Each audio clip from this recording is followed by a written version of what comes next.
For every loved streamer, there's one who ends up being hated by everyone. Starting things off, the most followed creator on the planet, Jimmy, aka MrBeast. I recreated every single set from Squid Game in real life. We're gonna fly on this jet that costs $500,000 per flight. If this subscriber can beat Ronaldo in a 1v1, I'm going to give him $1 million. Has somehow stayed loved by everyone in streaming. And on February 27th, 2026, MrBeast would prove exactly why. I just trapped 50 of the biggest streamers in this queue, and whoever leaves last was that $1 million.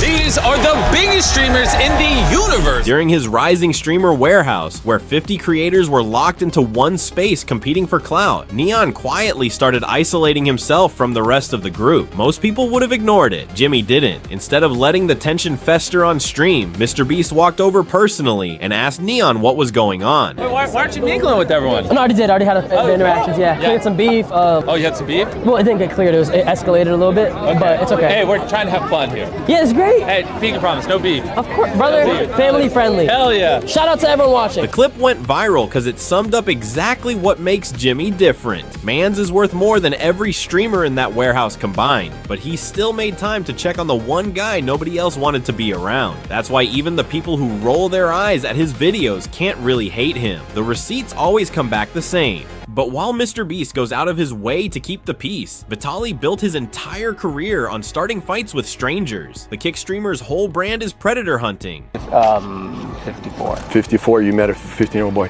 Signed the release form. Confronting random men he claims are creeping on minors, recording their humiliation and uploading it for clout. The problem is, on April 15th, 2026, Vitaly accused a man who wasn't a predator at all. Where's the Bluetooth speaker, honey? Wait. Where's the Bluetooth? Where's the Bluetooth speaker, honey? Wait, no, Don't make it weird. Don't make it weird, please. Wait, I'm calling the cops right now. You said, I'm calling the cops. You said, Wait, no, that's B. That's not me. Look, why are you shaking? I'm Akash, AXS 1286. That's not my account. Hey, buddy. The man had no record, no charges, no evidence against him, just Vitaly's word on stream and a viewer pile on that completely destroyed his reputation overnight. Days later, Vitaly was hit with a defamation lawsuit, and what made the whole thing worse? The apology came not in person, not on stream, but buried in a Twitter post. No camera, no accountability, just a tweet, and then straight back to the next predator hunt like nothing ever happened. That's the cost of vigilante content. Real lives get burned for clicks, and Vitaly hasn't slowed down. However, where Vitaly's content destroys lives, Faze Rug is out here rebuilding his own story. On April 11th, 2026, Faze Rug did something most streamers his size never do. He went back to his childhood home, the one he grew up in before YouTube, and walked through it on stream. Mans got visibly emotional, reflecting on where his career started 14 years ago. I joined Faze Clan in that house. I can't believe this is literally the house where I would come home from school every day, drop my bags in the garage, and just go up and play for 8 hours. Standing right here, I was looking at my watch like this, and then in the background was like my Range Rover and I think my brother's i8. The window right there was the loft. That's where Bosley used to sit all the time and watch the cars all over here. A few weeks earlier, during his subathon, he had a sleepover with the original Faze members and broke down telling them, "You guys made my life in 3 days. I missed you guys so much. I welcomed you guys into my home with open arms. You guys, What did we do in return, bro? you guys made my life in 3 days. In 3 days, you guys gave me one of the best months of my life." That's just who Faze Rug is. The mansion didn't change him. The 28.9 million subs didn't change him. He still treats his old friends like family and his fans like neighbors. In a year where every other streamer is fighting somebody, Faze Rug is hosting sleepovers and crying on stream about gratitude. That's a real W. But while PBM got punished for being too kind, Sneako spent 2026 getting punished for being himself. On March 1st, 2026, at one of MrBeast's rising streamer events, Sneako took the stage and went off on his fellow creators, specifically Jason the Ween, Lacy, and Your Rage, accusing them of fake activism for clout. None of these streamers are going to mention to MrBeast that he shouldn't be working with the Rockefeller Foundation, who's clearly on the side of the people bombing Iran and getting America to fight that war. Nobody here is going to criticize MrBeast. Okay, MrBeast is here right now. He just sided with the Rockefeller Foundation. He is promoting an app right now to get teens to focus on their credit scores, to promote usury, literally targeted at children. MrBeast just made a video promoting fake chicken, which is all part of the end times as well. Christian and Islamic eschatology, that they're going to be reliant upon the state MrBeast has the reputation as being the most philanthropic streamer, content creator in the space, right? Why has he not said a word about Palestine? The rant didn't land the way Sneako wanted. Most viewers just thought he sounded bitter that other streamers were getting praised while he wasn't. And then on April 15th, while IRL streaming on Kick, somebody just walked up and sucker punched Sneako in front of his audience.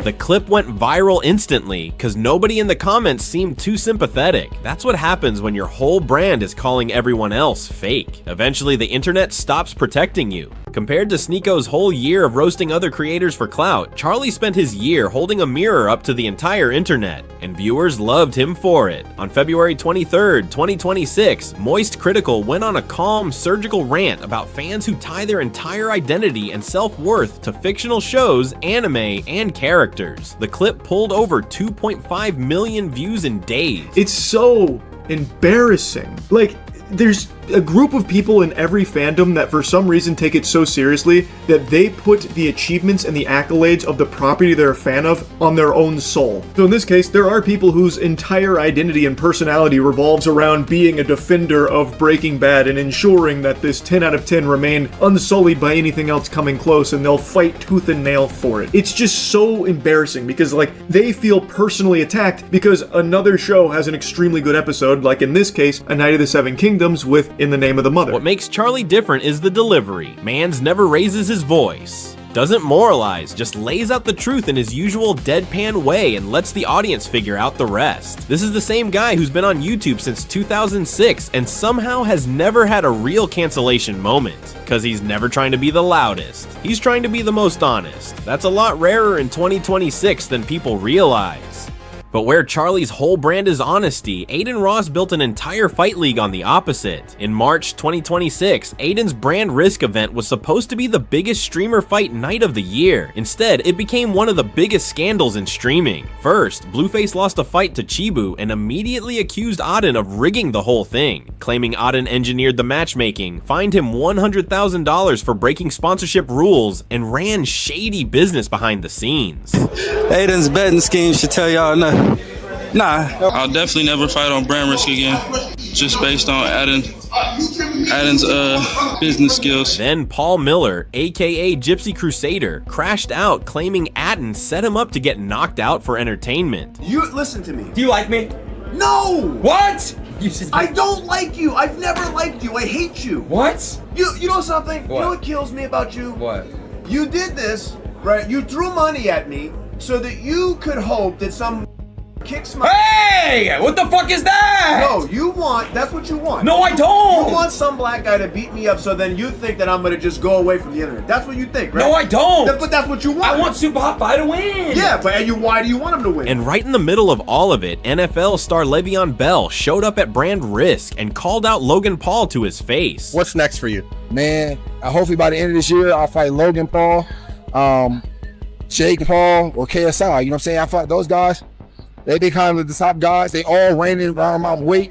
I fight anywhere between 180 and 200. We can set that up with anybody. Adding mainstream sports drama to an event that was already on fire. Adin's response to all of it? Stream more. The man doesn't apologize. He doesn't refund. He just keeps going, and the receipts keep stacking. On the opposite end of all that, PlaqueBoyMax's biggest crime in 2026 was being too generous. On April 27th, 2026, PBM hopped into Doja Cat's stream as a regular fan, gifted her a chunk of subs to support the broadcast, and then got banned by her mods for it. She got too much money. 5 gifted not doing it for her. I got you though, sweetheart. Alright, this 10. You feel me? I'm just supporting love. Y'all know I'm a big ass Doja Cat fan. No cap. God, don't you say so. Princess phone pauses. Alright, come on though. Right here though. Okay, let's do... Tricky P, y'all know what time it is. No. Chat, should we up it on her or what? Bro! Yo, Doja, tell your mod stop fucking with me, bruh. What the fuck, bruh? Why don't she read chat though? Bro, unban me, my nigga. You fucking scoundrel. Oh, Doja. That's right, banned. After gifting subs, the internet immediately turned it into one of the funniest memes of the month, with fans dragging Doja's mod team for filtering out one of the most likable streamers on Twitch. PBM took the L the same way he takes everything. Laughed it off, moved on, kept streaming. No drama, no call out video, no I'm done with celebrity streamers tweet. Just vibes. That's why PlaqueBoyMax never gets caught up in beef. Mans is too busy actually enjoying his job. But while Faze Rug never forgot where he came from, Hasanabi spent 2026 getting roasted for forgetting on purpose. On March 23rd, 2026, footage of Hassan filming a documentary in Cuba started spreading on X, edited side by side with shots of his Hollywood mansion, his $1,383 sunglasses, and his Twitch millionaire bank statements. Havana, Cuba, baby. How beautiful the city is, but also how hollowed out it is in many ways. What's up, guys? I'm Hassan Biker. I'm here in Havana, Cuba right now on a humanitarian aid mission alongside numerous other organizations, including but not limited to the DSA. The video was savage because the contrast told the whole story. Hassan, the loudest socialist on Twitch, raising awareness for Cuban families surviving on under $80 a month while wearing watches that cost more than those families make in a year. Then on April 24th, XQC and Trainwrecks went off on Hassan again, calling out his hypocrisy on gambling, on Kick, on Twitch enforcement, basically every standard he claims to have. Oh no, it was a camper. I ain't gonna lie. I think so. I was pressing a little too hard on the fucking crypto game. If you do gambling, you do not have KPP.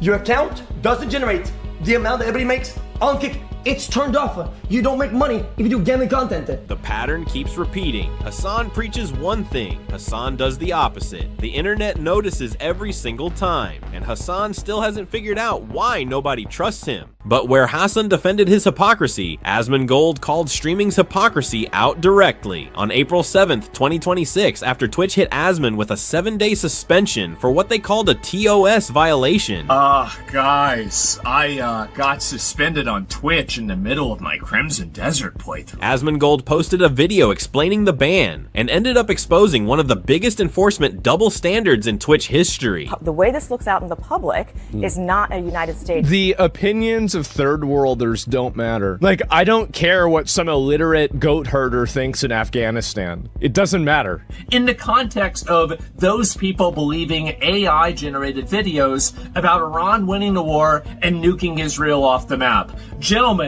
I would like to confirm that I am 100% right and you don't either. And neither do they. Because if Twitch cares about their opinions, why don't they apply Afghanistan's opinions to women on Twitch? Asmon laid out receipts, side-by-side clips of Hassan saying nearly identical things in the same time period and getting nothing. And I think Americans are gross. Americans do not have a understanding of the world. Americifying anything is going to be bad. Americans have a very limited understanding of the universe. And so why am I getting suspended? It's more third worldist morality logic inversion that basically is being used to silence me for an entire week. A clean record going back over a year. A 7-day ban for language that other big streamers had been using for months. Why is it in that case that instead of getting a warning, instead of getting a suspension, instead of getting for a day, instead of getting a suspension for 3 days, I immediately went from that all the way to a 7-day suspension immediately? Why would this happen? What is the reason for it? I have no idea. The internet immediately picked up on it, because this is what Asmon's always done. He's the meta king, the streamer fans go to when they want the real version of the story. No agenda, no whisper campaigns, just the receipts on the screen. Because while Asmongold has the entire internet on his side, Neon couldn't even get the streamers locked in the same warehouse as him to talk to him. Remember MrBeast confronting Neon from earlier in this video? That was the warning sign. Things only got worse from there. On the same trip, Neon and Ray got into a confrontation so heated that Agent himself had to step in and break it up before things went too far. Yo, what happened? We're just talking about boxing. You gonna fight him? He went on the podcast, said he wants to box. Let's box right now. Brother, what are you talking about? On the wall. Right now. Let's on the wall. Let's get some right box. now. Brother, you're a instrument. I don't understand a word you're saying. MrBeast knows what he's doing, and he gonna put y'all up against each other in the video. That's 2 confrontations in one warehouse in a single week. Neon was supposed to be one of the brightest rising streamers in the world, and instead he became the guy nobody could be in the same room with. The 49 streamers versus one dynamic that started as a joke turned into his entire reputation. And the worst part, Neon is the one who keeps making it worse for himself every single time. But while Neon couldn't hold a friendship together for a week, Lacy spent 2026 surviving an entire harassment campaign and came out the other side stronger. People who are just blatantly just trying to put lies on my name because it's literally just gets them clicks. For months, an ex-user going by KickChamp ran a relentless smear operation against Lacy. I got fake tweets posted about me. It's caused me a lot of distress. It's made me not able to focus on my career and my streams. Falsely linking him to serious crimes and tagging brands until sponsorship after sponsorship pulled out. Tens of thousands of dollars in lost deals. I actually lost out on tens of thousands, if not hundreds of thousands of dollars because of the emotional distress that I've went through. And I've lost sponsorships because of the fake tweets that not only this account, but many others have been posting. And then, midstream on a broadcast where Lacy was just trying to talk through what was happening, but he had a panic attack live on camera. I'm sorry, chat. I just need a minute.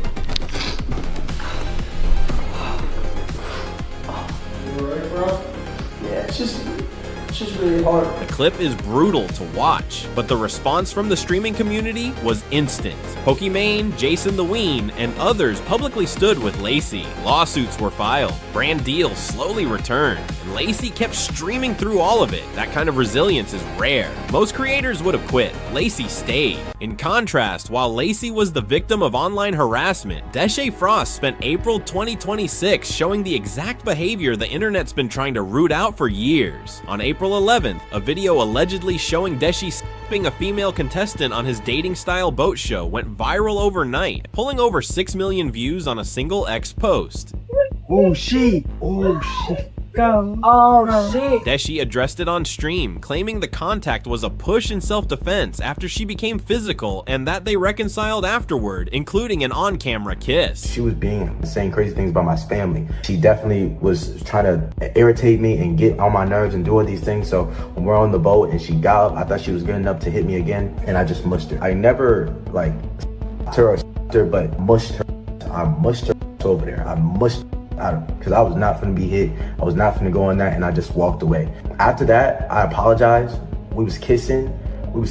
But the internet wasn't done. Old clips immediately resurfaced of Deshae himself saying he would uppercut or fight a woman if she hit him first. So if someone come and you right now, what would you do? I'm going to fight. A girl right now, one of the girls right now, you, what would you do? I'm going to uppercut her. You're gonna fight a woman? The cancellation calls were instant and they were loud, and no amount of damage control streaming has gotten Deshae out of it. The clip is permanent. The pattern is the receipt. But while Deshae Frost showed the worst version of online masculinity, Tyler 1 has somehow become the best version of it. The man banned from League of Legends for life. Long story short, what I'm saying is, I will no longer play League of Legends. The Rage streamer, the guy nobody thought would ever clean up his act, who is in 2026 peak Tyler 1, League ambassador, married, a father, loved. On March 8th, 2026, his stream caught a moment that summed up his entire arc. Hey, baby! Daddy loves you. Daddy's working. Daddy working. I'ma play. I love you!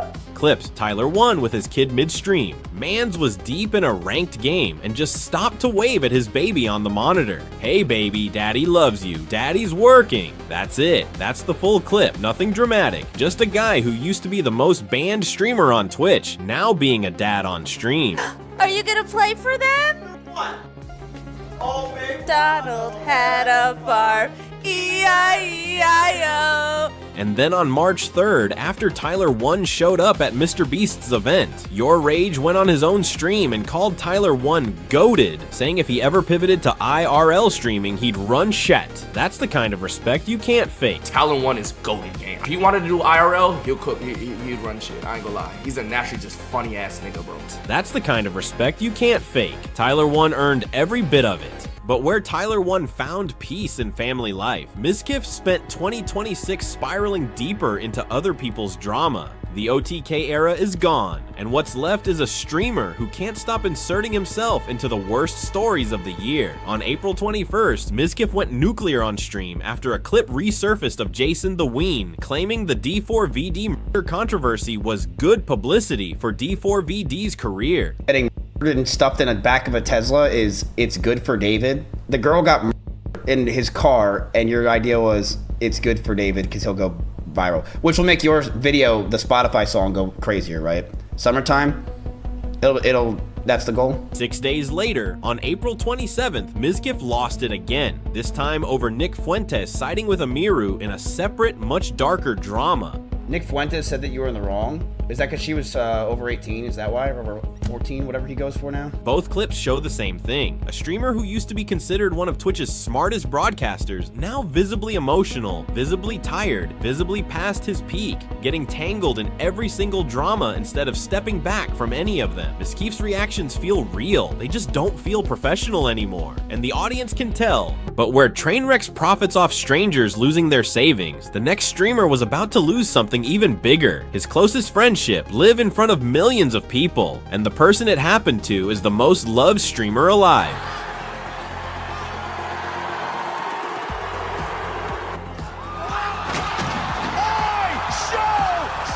IShowSpeed. In a year where the internet has turned on almost everyone, Speed has only gotten bigger. He hit 50 million subs on his birthday in Nigeria, with thousands of fans flooding the streets to celebrate him. 50 million! Here we go! He spent the past few years quietly handing money to homeless people in Korea, Greece, India, and Thailand, including a $5,000 cash gift to a single Indian family that struggled to feed their kid. Take this. Take it, seriously. No, take it. No, don't cry, please. He flew his Korean girlfriend to London and rented an entire mall just so she could enjoy one peaceful afternoon. He's bought meals for old men at KFC who look tired. Okay, what do you want? You want a combo? No, I want 3-piece chicken. You want 3-piece chicken? With 2 All right, bet. I'm gonna pray for you, all right? Don't worry. Oh, you don't have to. Nah, I got you, bro. He's broken football records, viewing records, and tour records on 3 different continents in 3 different years. And on April 25th, 2026, this is the start of the Caribbean tour. This man's kicked off his Caribbean tour, going underwater on stream, visiting Rihanna's house in Barbados, and pulling viewer counts most TV networks would kill for.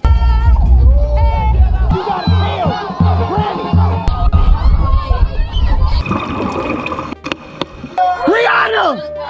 Green apple? There has never been a more loved streamer in the history of the internet. For years, Logan Paul and IShowSpeed were the streamer-creator power duo nobody saw coming. Logan, the older guy with the WWE career and the podcast empire. Speed, the younger phenomenon with the Africa tour energy. They wrestled together. They streamed together. Speed even drove Logan's gifted Cybertruck on stream after Logan personally handed him the keys. The internet thought they were brothers. That all ended on April 21st, 2026. That night was WrestleMania 42. Logan Paul, IShowSpeed, and a third partner walked into the biggest stage in wrestling and lost cleanly.